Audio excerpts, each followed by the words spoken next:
নন্দলাল তো একদা একটা করিল ভীষণ পণ, স্বদেশের তরে যা করেই হোক রাখিবেই সে জীবন। সকলে বলিল আহাহা করো কি নন্দলাল। নন্দ বলিল বসিয়া বসিয়া রহিব কি চিরকাল। আমি না করিলে কে করিবে আর উদ্ধার এই দেশ। তখন সকলে বলিল বাহবা বাহবা বাহবা বেশ। নন্দের ভাই কলেরাই মরে দেখিবে তাহারে কেবা। সকলে বলিল যাও না নন্দ করো না ভাইয়ের সেবা।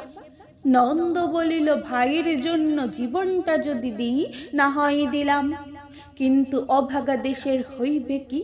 বাঁচাটা আমার অতি দরকার ভেবে দেখি চারিদিক।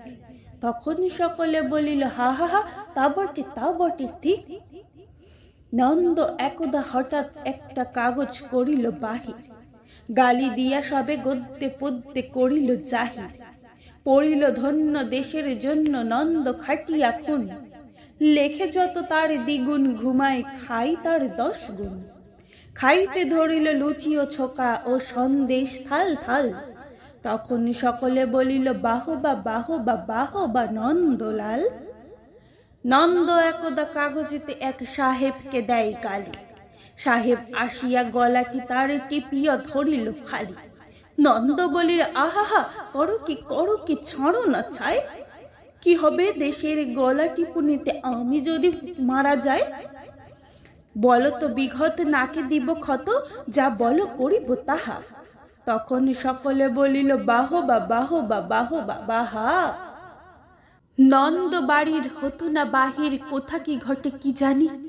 চড়িত না গাড়ি কি জানি কখন উল্টাই গাড়িখানি। নৌকা ভীষণ ডুবিছে ভীষণ রেলে কলিশন হয়। হাঁটিতে সর্প কুকুর আর গাড়ি চাপা পড়া ভয়। তাই শুয়ে শুয়ে কষ্টে বাঁচিয়া রহিল নন্দলাল। সকলে বলিল ভেলারে নন্দ বেঁচে থাক চিরকাল।